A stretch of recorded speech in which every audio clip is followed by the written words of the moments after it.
The Toronto 18, a group of young Canadians accused of planning their own version of 9/11 on September 11, 2006. Only now are the details coming to light. Here's Drew Griffin of CNN's Special Investigations Unit.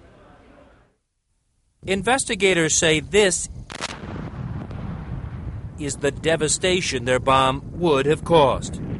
The aim, kill as many Canadians as possible. The target, downtown Toronto. 3 buildings, 3 bombs, all right here in the heart of downtown Toronto, and all to go off almost simultaneously using one cell phone. It would have been that same phone. Probably would have been 3 different numbers, and so the time it takes to dial 3 numbers. Mubin Sheikh was the mole on the inside, a paid informant of Canadian police.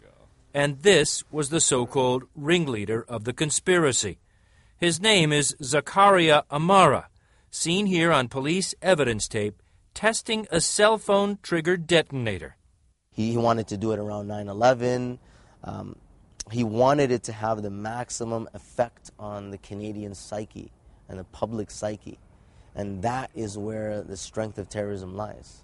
Sheikh, a Muslim youth director in Toronto, infiltrated the group that he calls high school friends who played soccer together and hung out at after-school Muslim youth groups.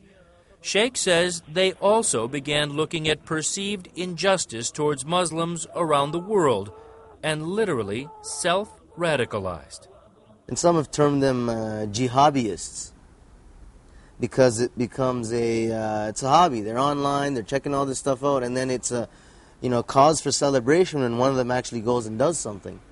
For Toronto's police chief, Bill Blair, how this plot started and then became more serious is the new and growing threat of terror. It's one thing to keep a threat outside your borders. It's another to realize that that threat can germinate and grow inside your borders and inside your own communities. What prevented catastrophe 3 years ago was inside information, allowing Sheikh to penetrate the group, actually going on these training missions. Some of the suspects were caught on tape, buying what they thought was enough ammonium nitrate to make 3 one-ton bombs.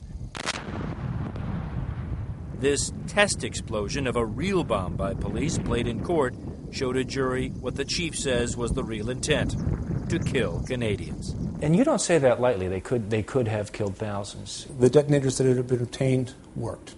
Had they been able to obtain the chemicals, all of the chemicals that they were trying to obtain, had they been able to detonate that in the city of Toronto, thousands of citizens would have been killed.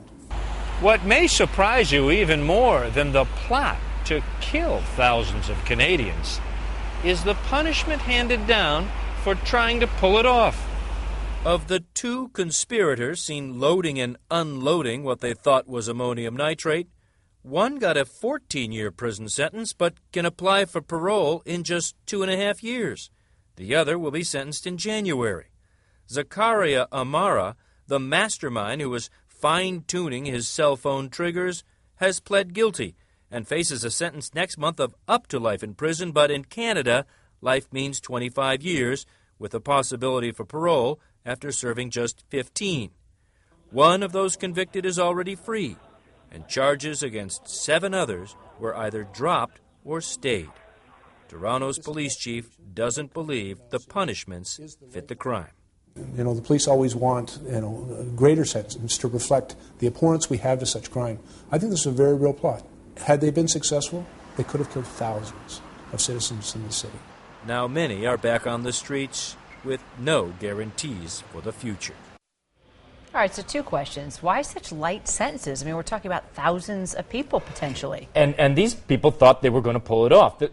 One problem is, well, not a problem, but there's a difference between Canadian law and U.S. law, which we're seeing today with sentencing here in Atlanta for 2 terrorists. But the other part of this is police in Toronto did such a good job that I think they had a hard time convincing anybody that these plotters were actually going to do this. In other words, they were on the inside trying to make sure this wasn't going to happen, and they have outsmarted themselves in thinking that, well, the police were on this from the beginning, so this was not a serious threat. But as you heard from the police chief, very serious crime they were plotting. And you've got some that are back on the street. So how Right. do you know that they're not going to commit any type of crime? I talked with 2 people who have talked to those who are on the streets or about to be released. Kira, there's no guarantee. They're saying that they're not convinced their minds have been changed by the short stints they did in prison, or for the 7 who just walked, that they've gotten any punishment at all. So there really is a fear that this kind of thinking, this homegrown terroristic thinking, is still very fervent up there in Toronto. We'll have to wait and see. Thanks, Drew.